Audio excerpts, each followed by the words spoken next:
Da, da, da, da, da, da, da, da. Is it snowing outside? It was.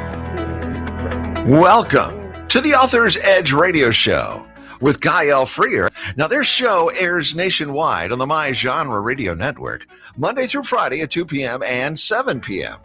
Each week on their show, they help authors create books that transform our lives and imaginations. Through radio excellence, they create a unique community resource, one that promotes, connects, and fosters a sense of well-being. Guy L. maintain a focus on sharing books, publishing, marketing, and writing solutions. They serve listeners by providing outlets for their creative skills and energies, and they help them flourish in the competitive marketplace. Their weekly show provides intros, writing spotlights, helps you in promoting your book, your writing, your publishing, your marketing tidbits, and much more. Okay, here we go. Oh, and we're here and we're ready. Are we ready? No, we're not. We're not ready? I'm going to wing it. And we're back in the studio, everybody. And I hope we're ready to go. Rock and roll. Boogie woogie. We can only hope. Welcome to Author's Edge Show, where we engage in lively conversations with both emerging and seasoned writers, as well as publishers, songwriters, illustrators, and artists to explore the art of storytelling. We are coming to you live weekly on Saturdays at 8 a.m. and Sundays at 7 a.m. on KWRH FM 92.9 and KXOK FM 102.9. You can hear the Author's Edge Show streaming on KXOK.com, KWRH929.com, or any of our free apps, iHeartRadio, Odyssey, and TuneIn. The Author's Edge Show can also be heard on Monday to Friday at 2 p.m. and 7 p.m. on Nationwide on the My Genre Radio Network. You can also listen to any of our current or past shows on SoundCloud and YouTube or by visiting our website at authorsedge.org. That's authorsedge.org. And we are back in the studio. And I don't think it's snowing right at the moment, but it was earlier. So I don't know. So hurry up. Yeah, so hurry up. Yeah. Let's get this done. Yes, get this. Are we in a rush? If it's snowing. I don't know. It's not snowing. It's I'll not speak really as snowing. fast as I can. Thanks for having me. We're done, folks. But it's wonderful to be here. And today I want to welcome our co-host, or my co-host, award-winning mystery writer, Greg Stout. Thank you. Nice to be here, as always. And now we're thrilled today to be chatting with Howard Price. Thank you. From Critical Blast Publishing. Welcome to our show. Glad How to are be you here. today? Cold, but other than that, I'm doing all right. And you're also dressed awful spiffy today. Look at Well, this. Things are black and white. You're dressed for radio. Yes. I was told it was a radio show. So you're dressed for radio. Before we dive in, let me share a little bit about Howard's background. He was born and raised in Tilden, Illinois, as R.J. Carter, is the author of such things as Alice's Journey Beyond the Moon and Time Hunter, which I think I have. Yep. Alice's Journey and Time Beyond the Moon and Time Hunter, The Sideways Door, as well as a handful of titles in the Warren Murphy media franchise, The Destroyer. He is currently publisher at Critical Blast Publishing, producing anthologies like Gods and Services and More Monsters Next Door, as well as reviving several 80s and 90s comic book series into large form hardcover anthologies for fans of indie titles like Flare and Southern Nights. Well, you have done a bit of everything. Just a little. Now, we met originally at the Eureka Springs conference. Yes. And you were certainly dashing in your attire. I had my top hat on and everything. You Top hat and certainly tails. did. You want to, refresh my memory. I don't know if you need to refresh it really, because Sure. I do remember. Was this attire that you had on? Well, I had the complete white ensemble. The whole Yes. rig, yeah. Right down to the spats, the patent leather shoes, the overcoat, the tie, and the top hat. And what had happened was we were producing a book, which I finally got around to doing the final edits on. So you're expecting checks from me, people. They're on the way. The book is finished. We were doing the sequel to Gods and Services, which was Gods and Services New Location. Okay, you didn't bring that book with well, you. it's not done yet. I just finished it okay. last night. I'm sorry. Pay But these attention. things take time. And the crux of Gods and Service is that it's this little pop-up shop that wasn't there yesterday, won't be there when you try to find it again.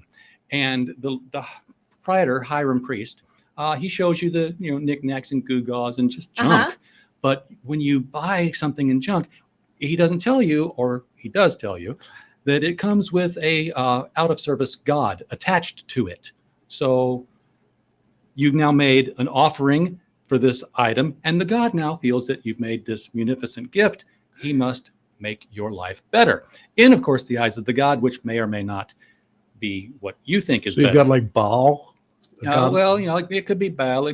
We had a bunch of people submit. Asmodeus. Well, he's not a god. Yeah, he's so to not a god. speak. No, he's something else. So which is an entirely different line of books. Well, we've okay, written. there's another book. Yes. If you've ever seen Tony Randall and Burl Ives in The Brass Bottle, that's the entire book concept right there in that movie, which was in fact what inspired the story. So we were doing the new one, and I'm like, well, how do we promote this? Well, my creative director, George Peter Gatsis at Critical Blast Publishing, it's like, we do videos to promote our books. So I bought the suit piece by piece. I contracted with some friends of mine in Eureka Springs, Holiday Island, little subset, at Miss Kitty's thrift shop in Holiday Island. Said, can I use your storefront to do a video shoot set? We wrote the song, got the music put together, and I went in and just basically played the song over again and mouthed to it and did a little song and dance number in the store just to promote the title. I did this moments before I was due at the Eureka Springs conference. Oh, okay. There was no time to go back to the house, change into something more comfortable and normal.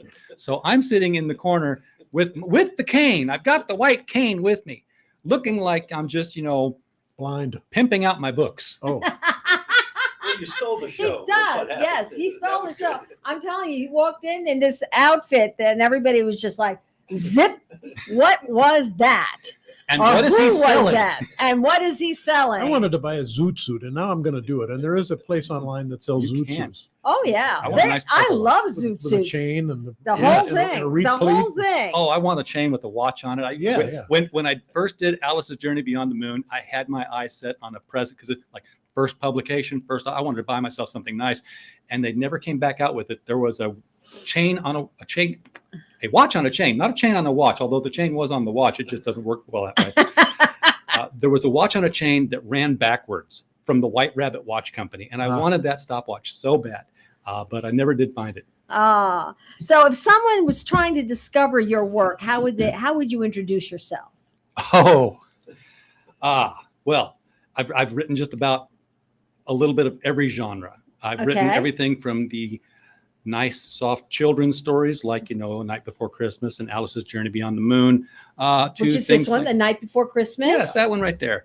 Which we have. Which we have, yeah. To things like, how many ways can I dismember this body and goodness. stop the terrorists with the destroyer? And, how blasphemous can I get with horror stories about the devil himself? Oh, my goodness. With the 3 volume set we did of The Devil You Know, The Devil You Know Better, and The Devil You Know Best. Your career has been books, comic books, anthologies. What's the thread that ties all your projects together? Mrs. Paul.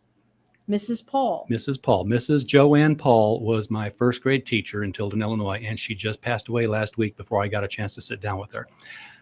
My first work written was a play in first grade.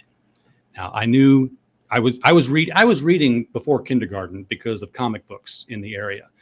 I didn't tell anybody because I thought everybody knew how to do it. So I didn't think I was doing anything special by reading.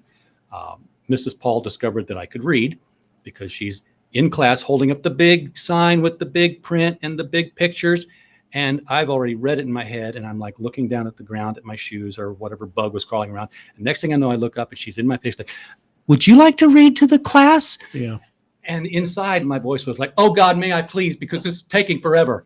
So I looked at the placard and I said, "Plants create energy through a process called photosynthesis in which they absorb sunlight into chlorophyll." And that boosted me up to the next grade level of reading. Yeah. But because I was reading, I knew format and structure. I didn't know how basketball was played. And the reason I say that is because I wrote a play, Player 1, Player 2, Player 1, Player 2, Mystery Tiger, which was called The Mystery Tiger.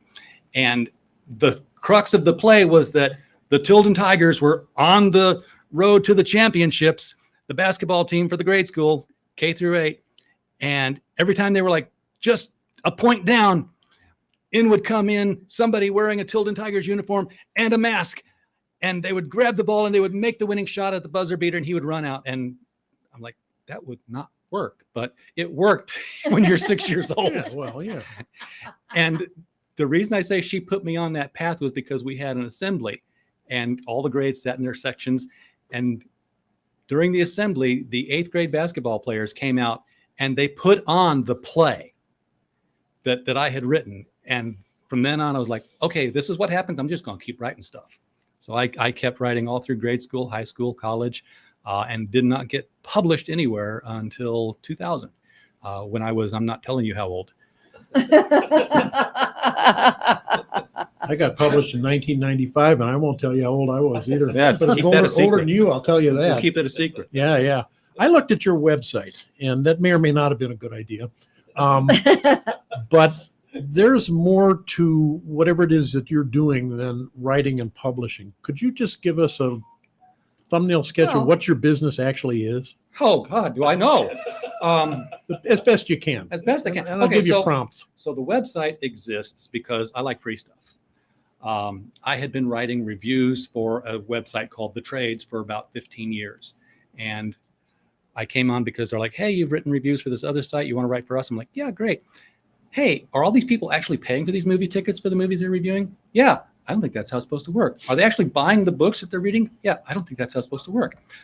So the owner said, if you can find a better way, go for it. So I got on the phone and I started calling up the theaters like, hey, I work for this website.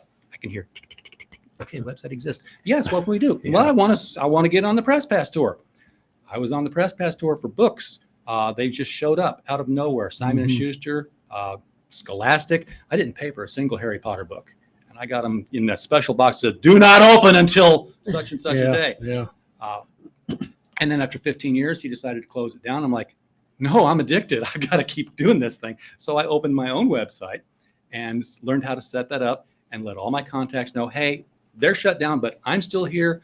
Bring all your stuff over here. So we just kept reviewing books and movies and music and everything else we could think of that would be pop culture related or would possibly have an interest. And that worked for a while. For a time there, you could write a review on a television episode and get 22,000 hits overnight. I would get that regularly when Paris and Nicole were doing their Arkansas Right, stint. yeah.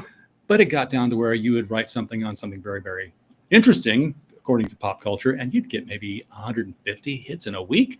It was like, okay, it's not worth my time anymore. Where else can I shift my focus? And that's when we started moving into the publishing arm of Okay. things. But there's more than that. You have, well, here, I look, I scroll down someplace and I see that you have various things that you sell. There are mugs and T-shirts, Sure. and with that in mind, I'm going to ask you to tell us about Little President Trump's Sandbox. You told me not to bring that book, and now I'm going to have to talk about it. Well, yes, I did tell you we weren't going to do politics. I don't know that it's political. I just know that I saw Little President Trump's Sandbox, and Okay, I thought, so- okay, what do we got here? So this idea was born from my creative director, George Peter Gatsis. He had done all of this 3D layout work of President Trump, but as what the kids call a chibi, where he's short, he's a kid, he's still got the suit and tie, and he's wearing a red cape. He's like, what can we do with this? I'm like, well, why don't we just focus on some of the things that happened during his term, because this was before the first term came out, and we'll just present it all as though it happened in a kid's sandbox, and we'll kid it down. And we did it in a rhyming phrase, so it's almost Dr. Seussian in a way. Now, Gael read it, her husband read it, Ralph read it, yes, and Oh, I yeah, came him. away with one impression overall, and that is that if you are somebody who supports everything the president did in his first term, you can read that and say, yeah, right. And if you're someone who doesn't, you can read it and enjoy it and come away with, yeah, right. So it works both ways. So it's a book. It's a book. A book. It's a book. Yeah. Okay. And George said, why don't we try to promote this with through the T-shirt and mug store. So we have a lot of stuff that we'll put on our mugs and T-shirts, and he had all this really nice artwork. And one thing in particular I saw that I liked, and I think I'm going to buy it. It features a character called Fenton Elephant. Fenton Elephant. Fenton Elephant is a work in progress that we're doing. It's a graphic novel. You've heard Cocaine Bear. Fenton Elephant he didn't just cross the border, he trampled it. The story is basically that he is an elephant in a circus. The circus is being suspected of smuggling drugs. It's just one guy who's doing it. And he hears that, they're coming in to check. So he shoves his entire stash into the bale of hay, which the elephant then ingests. Now, I asked my doctor, I was like, what are the effects of fentanyl? On an And she elephant. puts her clipboard down. She's like, what do we need to talk about here? I'm like, no. You didn't tell her it was for an elephant? No, I said, here's the story. I told her what I was doing. She's like, oh, well, fentanyl would basically, it's basically a sleepy drug, but it depends on what it's cut with. So yes, if it's cut with something wrong, then it could definitely throw, an animal into a rampage. I'm like, thank you. You've saved the plausibility of my rampaging drug-induced elephant. As if anyone was going to actually take you to task on that, right? Especially since he gets possessed by a demon at the end of the book. Sorry, Even better. spoilers. Even better. Well, see, it's happening in parallel with the other graphic novel we're doing, which is Sensei Nosferatu Pak, who is the hippest, flyest, kung fuist sorcerer supreme in the 1970s you could ever imagine. It's basically what if Shaft became Doctor Strange, and we're having a lot of fun with that one. but both books end in the same timeline. So when we have Sensei Nosferatu Pak versus Fenton Elephant as our third graphic novel that we're doing ourselves, it'll all come together. Yeah, I have a somewhat similar situation. I have to go to an auto glass place in town and ask them what happens to the backlight of an automobile when you fire a 223 slug through it, because I'm not sure if they spiderweb or if they shatter. Yeah. But somebody will know when they read that in the book. So I have to, and I'm sure I'm going to get all kinds of questions. Well, I felt the same thing when I was writing Continental Divide for the Destroyer Company, because I'm like, it's a Grimo Williams story. They're going to watch for that, but I'm basically Remo having Williams, bridges. yeah. You There was a couple of movies, or there was one. Anyway. One movie. One movie. Hopefully another, because that'll help my book sell. But go see it. But I was disassembling bridges, not destroying them. They were being disassembled. They were falling apart. That was the mystery of it. How were they being disassembled in such rapid order? And I was like, I can't just say that, bolts came off of screws, because these are bridges. These are, engineering marvels. They've got special names for things. So I called up, there's a bridge company in South St. Louis. And I talked with one of their engineers. I'm like, what do I got to do? He's like, they're nuts and bolts. I'm like, oh, thank you. We'll go with that. He did give me a few other terms for, bridge parts, but for the most part, I was just unscrewing nuts and bolts and letting the thing fall apart. Why not? Was there a moment when you thought, yep, I'm a writer? Yeah. I don't know when it was, but there was a moment. Now I will say there. Teacher, the first grade. Yeah, I've been writing since I could pick up a pencil and do the ABCs, but I always had stories to tell. My mother says that she still has a story somewhere in her scrapbook that I wrote probably even before The Mystery Tiger, something called The Kitchen Broom, and it was just about a broom that would take its revenge out on the woman who owned it at night. And I don't know the plot anymore. I'm sorry, I was 5. Okay, and I'm plus now. So I've always been writing, basically because I was always reading comic books. Growing up around Sparta, Illinois, where they were all printed, you saw them all the time, and my barber would give them to me, and I learned how to read off of them. So I'd get these short little stories, and I wanted to write them. A short identifier. Go You for are it. listening to Howard Price chatting about his book, A Night Before Christmas, on Author's Edge, coming to you live weekly on Saturdays at 8 a.m. and Sunday at 7 a.m. on KWRH 929.com and KXOK 102.com. Now, you have also done Alice's Journey Beyond the Moon. This was my first professional published book. So this is when I quit saying I'm a writer and I said I'm an author. Okay. I have a paycheck. And were you also then a publisher? I was not a publisher then. No. So you didn't So publish that. this was published from Telos. Okay. They're a publisher in England. They were best known at the time for doing the Doctor Who franchise. In fact, Ooh, I love Doctor Who. well, I do too. And right when they were revamping the series, the BBC basically told Telos, "Hey, we're revamping the series. We're not renewing your license." So the way that British copyright works is if you've created a character, it's your character. So they used their last Doctor Who book to create a pair of characters, Honoré Le Chasseur and Emily Blandish, and spun them off into the Time Hunter universe. And I said, ooh, that looks like fun. Let me play in that. And I wrote with my friend Troy Reiser the book Time Hunter, The Sideways Door, which was the next to the last book of the series. So we basically killed it. We're franchise killers here. Honestly, when I submitted Bully Pulpit to the Destroyer Company, Devin Murphy was reading it over, and Warren Murphy was still alive at the time, and he passed writing notes basically on my manuscript. And I always said my writing was so bad that it killed him. Sorry, Warren. Thank you for the notes. But can you tell us what the book is about? Yes, absolutely. That book is the third book in the Alice trilogy. It was found during renovations at Christ Church Library in Oxford, where they were moving some cabinets. They found sheets of paper that had fallen behind there, on which were written several mathematical treatises, some doodles, some cartoons, some poems, and this manuscript, which they determined that Charles Dodgson had written as a wedding present for Alice Little upon her engagement to Reginald Hargreaves. Now, having said that, because that's what's in the foreword, that's a load, okay? It's all fiction. I just made that up.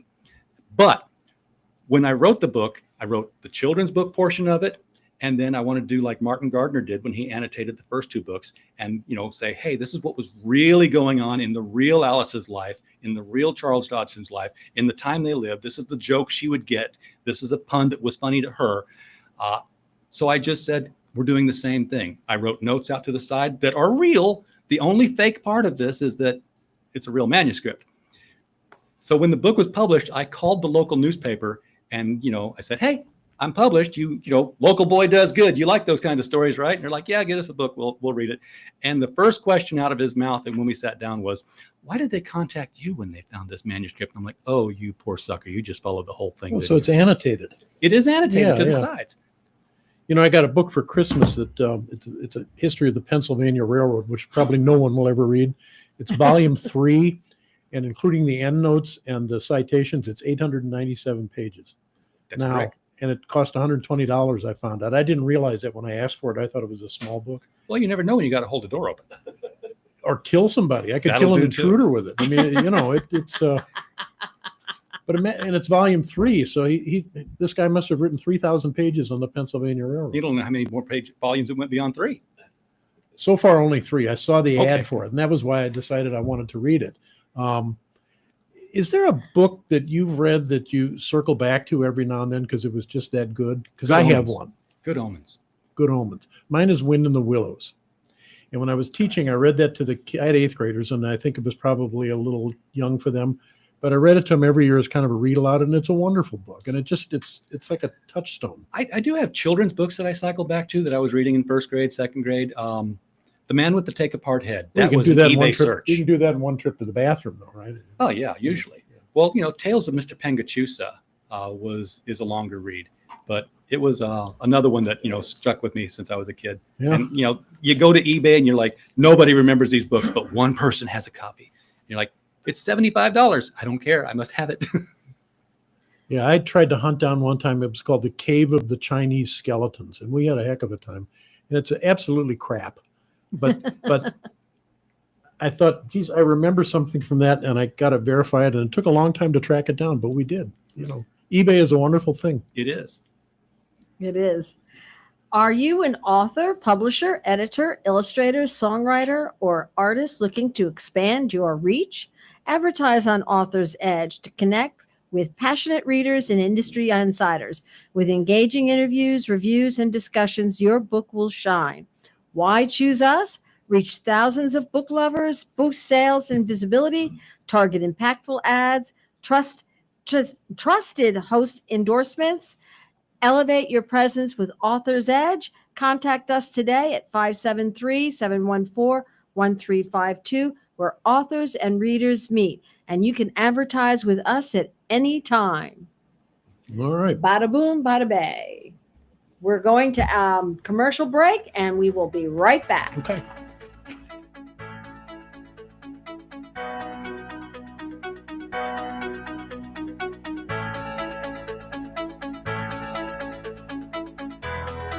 El Potro Restaurant and Market, located at 6920 Manchester Avenue, 1 block east of McCausland, offers the finest variety of Mexican and Central American groceries and goods.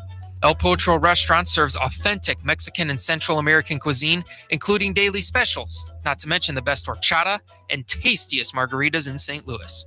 Open 7 days a week. El Potro, 6920 Manchester Avenue, 1 block east of McCausland. Jewels on Hampton in St. Louis Hills is paying some of the highest prices on gold, silver, diamonds, semi-precious colored stones, coins, flatware, and fine watches on site. Jewels on Hampton is a premier jeweler featuring Alvanza's jewel art designs with an exquisite selection of diamonds, semi-precious stone jewelry, and vintage watches. Their expert design team can restyle your jewelry to today's contemporary style. They also do jewelry and watch repair. Need extra cash? Jewels on Hampton is paying some of the highest prices on gold, silver, diamonds, semi-precious colored stones, coins, flatware, and fine watches. Bring in your collectibles and clocks, sports memorabilia, and figurines too. Jewels on Hampton, 4506 Hampton, just 3 blocks south of Chippewa. Call them at 314-752-5000. 314-752-5000. Jewels on Hampton. Hi, this is Veronica with Simply Rooted Financial. I wanted to invite you to an upcoming luncheon on March 15th at noon. The Empower and Elevate Luncheon is going to be a powerful event for women who want to take control of their financial future. Whether you're a businesswoman or someone who serves others, this luncheon will educate and empower you. Here, you will gain valuable insight into paying less taxes at retirement, building your work optional nest egg, and creating a financial freedom you can count on. Here, you will be empowered to become confident and clear about your financial goals. Don't miss out. To register, find me on Facebook at Simply Rooted Financial to secure your seat. Again, that's Simply Rooted Financial on Facebook, or you can visit luncheon.simplyrootedfinancial.net. Again, luncheon.simplyrootedfinancial.net to complete your registration and secure your seat. We'll see you there.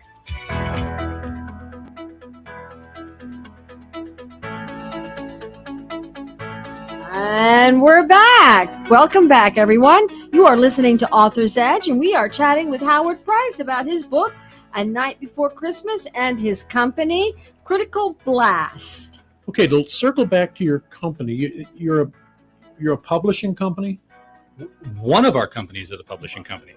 So you're a We- conglomerate. We're a conglomerate. Critical Blast is just a website that I've branded. Okay. And rather than come up with new branding for every new company, we just use it and put Okay. them all underneath of it. So we have Critical Blast Publishing, which does exactly what it says. It puts out books.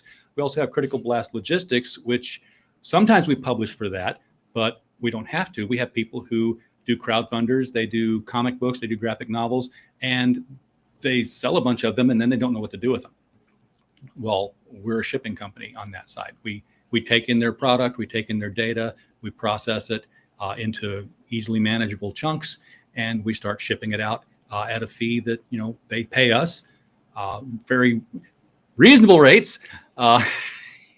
You hasten to add. I hasten to add, but we must be doing something right. We've been doing it for 3 years, and the cash flow just keeps increasing. People keep recommending our service. Okay, so if I had a manuscript that I were looking for a publisher, well, first of all, what kinds of manuscripts are you looking for? All kinds of manuscripts. We produce children's books.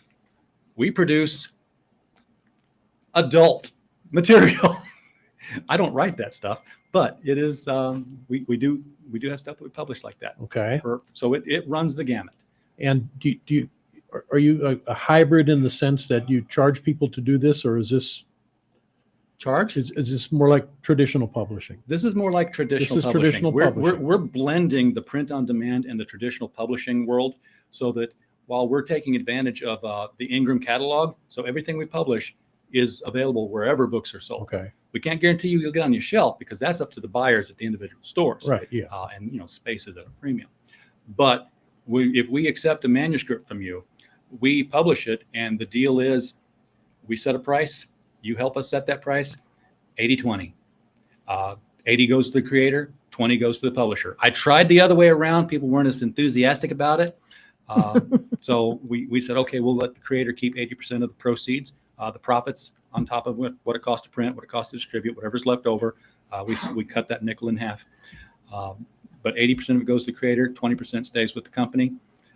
And it turns out that I joke about the 20-80 a lot, but I'm finding more and more people saying, yeah, that's exactly what's happening. I get 20% and they keep 80. I'm like, well, I kicked this company off on the wrong foot because I could have made a little bit more money. Yeah. So do you charge, do you charge me any money to actually get the book produced? No, No. Okay. no. So then the deal is on the marketing end of it. The deal is on the marketing end of it. Okay. Yeah, What do you provide with the marketing? Well, we get you in the Ingram catalog for one thing, so you can go to Barnes and Noble and say, my book is out. And they're like, yeah, is it in the Ingram catalog? Yes, it is. Yeah, Now they that gotta makes a get it. difference. You've got an ISBN attached to it. We provide the ISBNs. Those things cost. So we buy blocks of them so we can give it as cheaply as possible. So you don't have to buy your own ISBN. We actually buy you multiple ISBNs because we're one of the only publishers So you buy them under your under your company name. name. Yeah. Right. Isn't Yeah. it less expensive if you buy blocks of 10 or something like that? It seems to me somebody It's a mentioned whole lot less expensive if you buy blocks of 1,000, 1,000. which is, we bought a block of 100 just last month. Okay, because it so was easier to do. let's say I have a book Mhm. that I want to publish, Sure. and I come to you, and you provide me with the ISBN number. I provide the ISBN number to Now, the who book. holds the a good the question. rights? So we both hold the rights. You hold the rights to your intellectual property. We hold the rights to that book, the That book that physical says book. Critical Blast Publishing on the back of it. That's why there'll be 2 copyright statements on the legal page. We have to have the copyright to it or we can't sell it. So it's, it's a legal thing.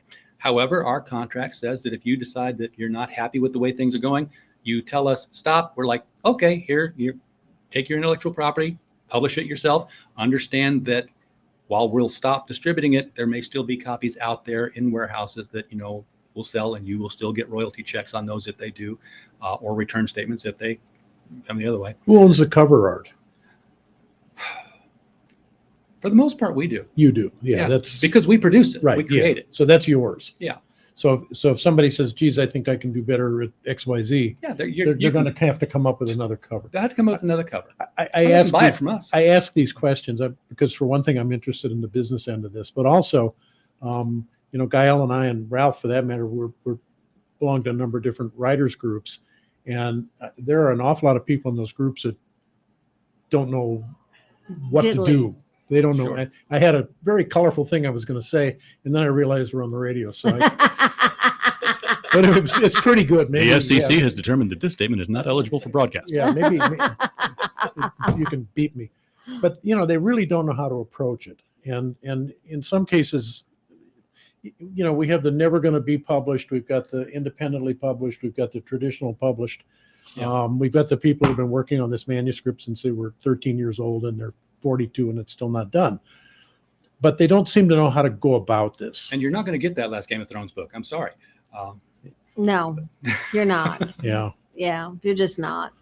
So Yeah, but I, having gone through a couple of other traditional publishers already, I was able to see what they were doing. I knew how the contracts worked, and not being, a complete idiot and somewhat tech savvy, I knew how print on demand worked. Now, print on demand in its infancy was very much, vanity press. right. Yes. Grandma's recipes. Yes. Right. My story corporate about histories, family histories. Exactly. Yeah. Now, not so much.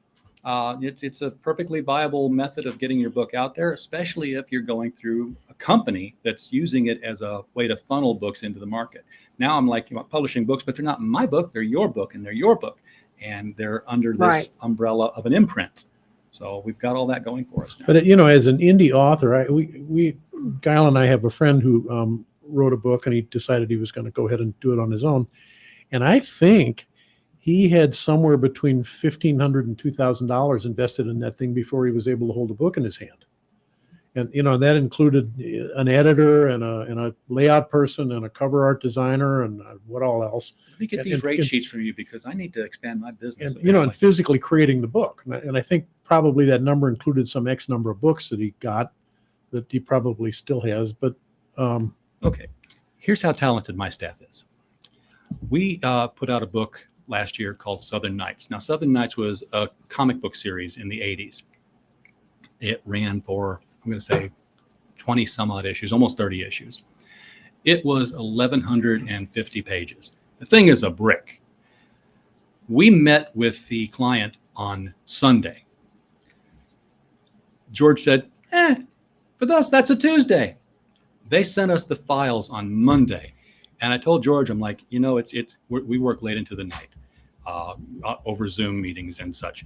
And I said, George, it's 12:05 here. He's like, yeah. He's like, it's a Tuesday. He's like, crap, I've got to get it done. By Tuesday night, we delivered a 1,200-page manuscript to the client for review purposes. That was first draft. And they had some, nudgings, but they were impressed. So this is how fast we can turn things around. do you do developmental edits and redline edits, or do you? I do a lot of the redline edits. You do the red lines. I will sometimes say, hey, this story's not quite. You made a plot Aligning. jump here, but that's not my forte. Yeah, that's so- developmental stuff. Yeah, we always encourage people, hey, do you have the developmental editor for this thing? We should maybe explain for people listening who may not know. Developmental editing is where the editor reads it and says, this doesn't make sense, or these chapters are out of sequence. A red line edit basically is copy editing. That's typos and spelling errors and proofreading, punctuation, word that kind of choice stuff. sometimes. Yeah, right, sometimes. word choice, Yeah, right. wrong verb tense. Right. Okay. Right. So Time Hunter, what is that book? Time Hunter: The Sideways Door was an adventure with Honoré Lechasseur and Emily Blandish. And Honoré was this 1950s post-war expat living in London. And they'd gone like 5 or 6 books with him. And I was like, wait a second, he's an American. He's named Honoré Lechasseur. You've never once touched on the fact that this guy's Creole. He has to be. Or something, yeah. Because there were several references where they talked about how well he spoke with a British accent, just like home office. And I was like, well, why would a Creole want to speak with a British accent? Oh, it's post-war, so people don't think he's French. And that's what I went with. So with The Sideways Door, we went with a character who had no timeline. So Honoré's power, so to speak, was that he could look at somebody, and if he let his vision kind of blur, like when you're looking at a seeing eye picture, that kind of thing, he could see their timeline go to the past and to the future. And if Emily was nearby, she was sort of like, he was navigation, she was propulsion. They would do a little Wonder Twins activate kind of thing. So if they were touching hands while he was doing that, he could travel to a point on their timeline together, the two of them. And I thought, well, what if there's a guy who has no timeline? He just exists in the now. What would happen? And I ended up having them basically flip around into an alternate timeline of now, where they met themselves still doing the time travel thing, but for personal gain. And their timeline keeps messing up because, well, they don't know why. That's the part of it. And they figure out why their timeline, why their adjustments continue to go back to the way they were.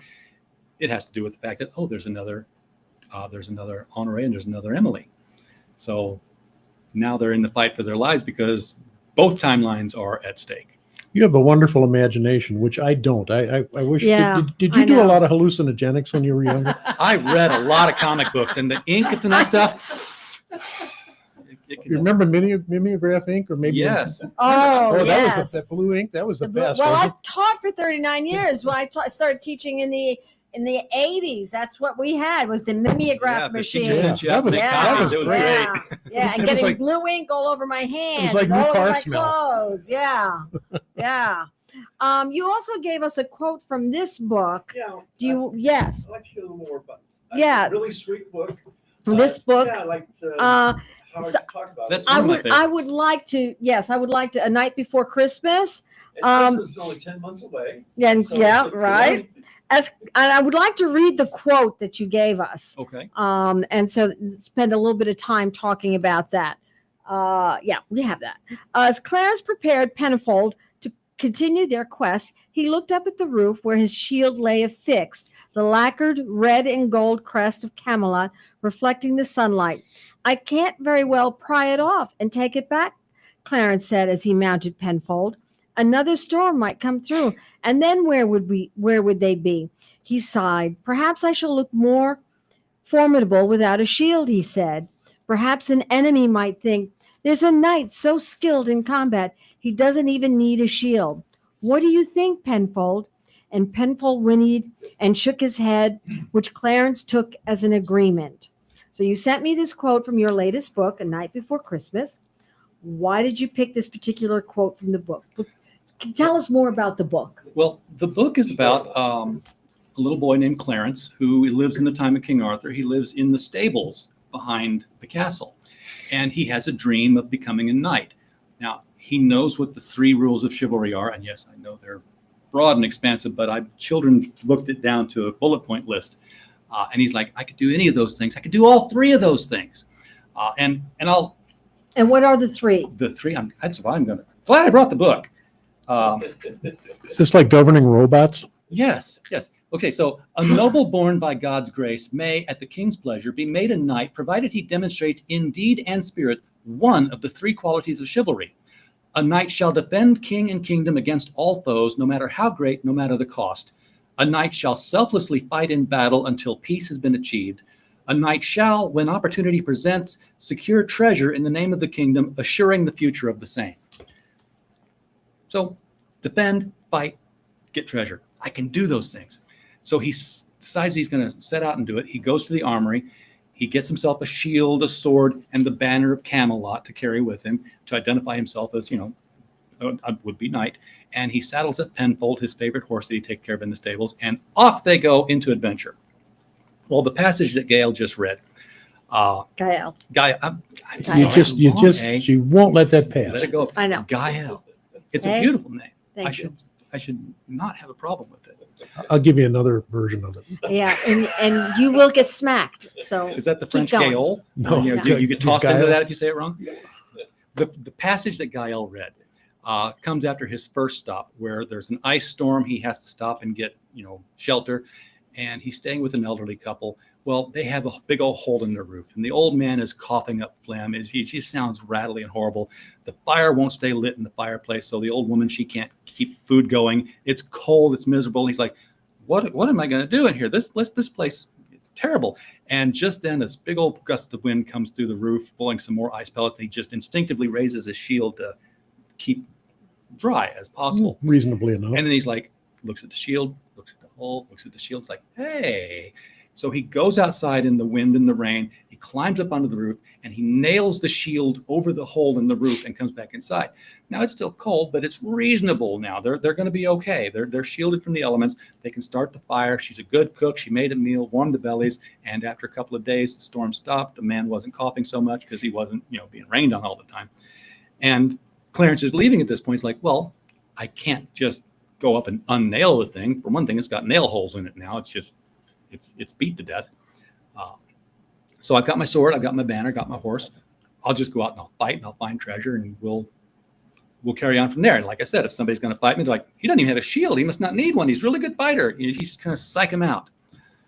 But as you may surmise from the first encounter, he's going to have more encounters, and each encounter is going to take more from him. Each encounter is going to be another act of self-sacrifice. This is like the giving tree. Kind of like the giving tree. Yeah. He's the giving tree. Until finally he doesn't even have a horse. And he's left walking back to Camelot. forlorn, alone. And now the plan was, by the way, this was October when he sets out. He's like, I'm going to get this done by Christmas. That's going to be my present to myself. Hence the title, A Night Before Christmas. He's coming back in on Christmas Eve. He's walking through the gates of Camelot. He just shovels into his bed of straw on top of the barn. And no sooner is he like laid down than the messenger comes in and starts, Clarence, King wants to see you. I just spiked that meter all over the place, didn't I? Boing. So he's like, what am I in trouble? Well, Clarence's exploits have been brought to the attention of the king because the knights are there. They've got the beaten up shield. They've got the broken sword. They've got the soiled banner. I'm not going to tell you how all this happens. You have to get the book and read it. Needless to say, Clarence fails upward. He failed in everything he was trying to do in letter, but in spirit, he fulfills all three of the categories of chivalry. Not only that, but when one of the knights protests, he even succeeds in the preamble to the three. So he's got 4 points out of 3. He's becoming a knight. But he's not noble. Oh, Sir Phineas, you raise your hand. Now, tell me, what night is this, Sir Phineas, that we celebrate? Why, we are gathered here in this hall of Camelot around the great round table. And You tell me. Sir Phineas would respond, 'tis Christmas Eve, sire, the night when we celebrate the birth of our Lord and Savior, who was born in a lowly... Aha. I think the word you're grasping for is stable. Okay. To Sir Clarence! Uh, I hope That's we so didn't. cool. I hope we didn't spike the punchline, but I wondered about that when you were reading the. Very few people pick up on that noble. In fact, I was the first to pick up on it because I had written the story. I had gone to bed. It was 2:30 in the morning. And I was like, I'm satisfied with this story. This is very much, this is going to be something good. And I'm up at 3 o'clock because, wait a minute, something's wrong. and I have to do the entire section that was the Sir Phineas interjection. I was like, not only now is it complete, but it's so much better. That's much better. It's a piece I'm really proud of. Sounds like it. what motivated you to write this?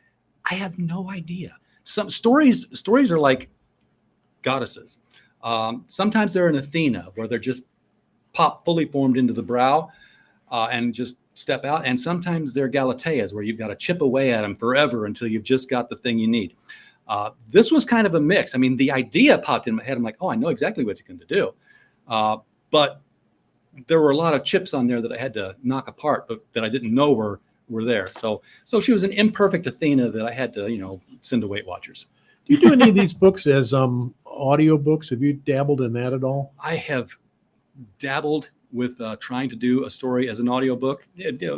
I put it on YouTube. It wasn't a success. No. I didn't have a studio. I don't have good microphones. I don't have a voice for radio. Well, yeah, we had a guest here on, maybe it was last time, and her business specifically was producing audiobooks, and obviously it's not cheap. No. It ends up being No, but she's reasonable. She's not. Yeah, she charges for the finished hour and not for all of the getting it right hour, but still in all. But they have a stable of professional voices and people who can therefore do a man's voice and a kid's voice and a woman's voice and maybe a fairy's voice, and it's all the same person. Yeah, I'm actually a amateur. I've gotten paid for it, but I'm amateur voice actor for people's trailers and stuff. So I have done stuff. I mentioned I did radio broadcast competition in high school. Mhm. And the first time we did the radio competition, we had to do, a commercial in the middle of a 5-minute piece. And my teacher gave me a Dramamine bit to read out. And the coach who was judging it said, can you get something a little better next time? So the next time I did, I'm like, she's like, here's your commercial. I'm like, no, I got this covered. Thanks. I left the local news, was going to go to sports right after this message from our sponsor. And it was McGruff, the crime dog here. It was a message from, and the eyes were like, what's he doing? And from then on, it was just, voice acting all the time. And the room kept getting more crowded every time we went to a different competition. When it was radio. I was like, what was going on? It was like, we did commercial like 34, 35, 36, Barney Beaver, you broke into my beaver bank. I'll take it easy, Billy. We're going shopping. More shopping. I'm tired of shopping. How does audiobook work with a picture book? I don't think it does. Yeah, I was wondering. And I didn't really flip through this, and I'm not sure if you need the pictures to follow the story, but You don't, but pictures keep the eyes engaged. yeah, Children. yeah. And So- I know for some books, when you're talking about things for smaller children, Yeah, you almost need a it's video book. It's the illustrations that kind of carry the story, isn't it? Absolutely. Yeah. Now you can do a video book where you can do voiceover and then just do video animation over the illustrations that are there. I mean, Reading Rainbow, Sesame Street's, they've done that stuff all the time. Yeah. Yeah. Now you also do 80s and 90s anthology for comic books and Yeah, whatnot. like the Southern Nights story that we just Right. talked about earlier. Why? Why do you do those? Because that's when comics were good. So, if you want to read good comics, you want to go back to the 80s and 90s and get them. So we've been, You do Archie. I mean, I was a big Archie fan. I would do Archie, but Archie still publishes. Yeah. So Oh, I've yeah, been that's reaching out to And these. he had a indie- TV show too for a while. You did? Oh, He did? yeah, Riverdale. Riverdale. Uh-huh, I never uh-huh. watched that. Did you? Was it? Oh, I Oh, did. I When I watched was it. a kid, Was it I any- watched them. No, Didn't they have him on? No. they had cartoons when you were a kid, Yeah. but they did Riverdale like 10 years ago. Yeah. This was Yeah. live Oh, no, drama. never mind. And I think it was more like a soap. It was Yeah, very much. no. This was not your Archie. No. I'm thinking of something else. How'd they I'm do thinking of something Jughead? Cole Sprouse did a very decent job. Did he he? was sort of Catcher in the Rye kind of guy. Okay. He was the narrator for most of the series. Ah. But yeah, wow, the serial killer series season was one thing. Oh, yeah, no. Yeah. But no, what I want to know is more why Well, what got you involved in that? I got into writing by reading these comics. I was a kid in college in the 80s, and there were all these indie titles that were coming out then. It was a true revolution of publishing, where you didn't have just the big players, the DC and the Marvel. There were suddenly all these new people who were, hey, figuring out we can know how to make a comic. Teenage Mutant Ninja Turtles came out of a garage in black and white, of all things. So a lot of them came and they went. Now the people are still out there. They still own the rights to the property. So I've been reaching out to them here and there and saying, hey, we liked what you did then. Do you still have the print files? Would you like to get it back out in the market? And they're like, how much is it going to cost me to do this? I'm like, how about nothing? And we'll pay you. Here's the files. So we're getting, we're doing a lot of work with Heroic Publishing. They did Flair, 50 issues of Flair. We've released the first 10 issues plus an origin story in a big fat volume. We're doing a lot of their work now. We just did Roy Thomas and Dan Thomas's Captain Thunder and Blue Bolt anthology. And they're selling. They're selling, yeah. And we're doing Bill Messner-Loeb's Journey series. We've got that scanned in. We're getting ready to finish that up, and we're going to finish it, which was never done. Oh. Yes, it was never completely finished. We're talking with Bill Loebs. We're basically going to phone chat with him and write down where the story was supposed to go and end, because we've got the scans of some of the pages, but not all of the pages for those final chapters that were never published. We're just going to lead that in. So if you liked Journey, hit that one. I saw on your website that you offer some of your publications in various forms, including a digest. What is a digest? So if you have the books over here, none of these are digests. But what we do is we publish our books in hardcover. We don't need this one because we didn't publish this one. We'll publish them in an 8.5 by 11 hardcover, the big ones. But we'll also publish them in, if they were graphic novels, we'll put them in a 7 by 10, which is sort of comic book sized. And then we'll put them in a 5 by 7, which is like the Archie Digest you see at the store. It's a physical size. It's a not- physical size. Okay, it's Yeah, not like Reader's Digest. Yeah, we where it's- don't cut it out or anything, but we make it something you can fit in your back pocket, Got take it. on the airplane. Got it. The other ones, you can leave on your coffee table. Yeah. How many titles do you release in a year? Depends on how many we get and how much time we have. Oh. We burned through a good 100 ISBNs last year. Did you? So that would tell me we did about 60 titles, 65 titles maybe. We just keep growing the catalog. I mean, the catalog goes in the back of every book we publish. So if we publish your book, then you'll have our catalog in the back. And then the next book we publish, your book will be in this In that catalog. It's catalog. getting advertised in Yeah. all the books we do going forward. And how many authors do you work with? About a dozen right now. Okay. Most of them are graphic novelists who, want to get their work put out in front of people, and they don't want to go through the Diamond distribution system, which went bankrupt now. So, good choice. They just want to get their work out there, and it's good stuff. They just don't want to jump through all the hoops. Yeah. We're pretty hoopless. Yeah. It's very frustrating. I know, people. Yeah. How is AI affecting you? I love AI. I love AI. So, here's the thing. Everybody loves AI until it does the thing they do, and then it sucks. So like as an art director, which is a job I have fulfilled in my past, I like working with AI for art. No, it's not going to be the end all be all. You can't just take your picture and say, there it is, it's done. But if you're an artist, you can get a seed of something from there and finish working it out. You can get, your composition work done, which is 90% of the effort. 10% is polishing. Well, now 10% spent on the composition, and you can spend 90% of the time finishing it out. polishing it. For writing, you got a blank page? It's the author's bane, the blank page. It's terror. But if you have an idea for a story, you can tell the AI, this is my idea for the story. These are the characters, and I want this particular thing to be accomplished. The AI will then generate out 8 to 10 pages of utter crap. Yes. But you can edit utter crap, because you can read that and say, oh, no, this is not how I would do this at all. I would do it like this, and then start writing. Yeah. And guess what? You're not on a blank page. You're writing your own stuff. It's nothing at all like what the AI gave you, but you got a kick in the seat of the pants from the AI. Yeah. Not everybody's a writer, but everybody is an editor. Yes, exactly. Just write something and see what happens. Exactly. Right. Yeah. Right. Everybody tells you what you did wrong. What's next for you? More books, more publishing, more something totally unexpected? More publishing all the time. We are just finishing up Gods and Services' new location, which means we're going to open up for reading for our next anthology, which is going to be More Monsters Next Door, the follow-up to The Monsters Next Door, which was a fun one. Beyond that, I couldn't tell you anything new that I haven't already mentioned in the show yet. But I'll probably have something in my mailbox when I get to the car that says, hey, this is the new thing we're working on. Where is your company located?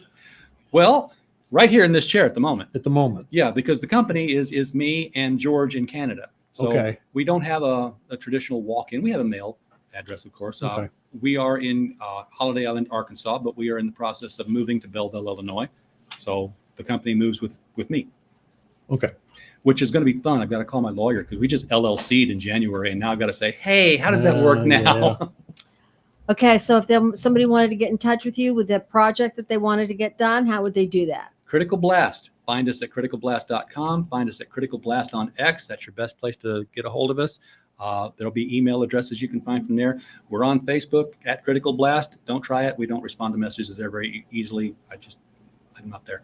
But yeah, we're easy to find. Criticalblast.com. Criticalblast.com. Thank you so much, Howard, for Thank you for being having on Author's Edge. Tune again next week for more tips, resources, and your favorite conversations. Our next guest will be Dr. Riley, and we will be chatting about his latest book, Living with a Ghost. Till then, and it is not a ghost story. Phooey. Till then, see you around the inkwell. Okay. Bada boom, bada bang. Thank you so much, Howard, for being with You're us. a good guest. Great guest.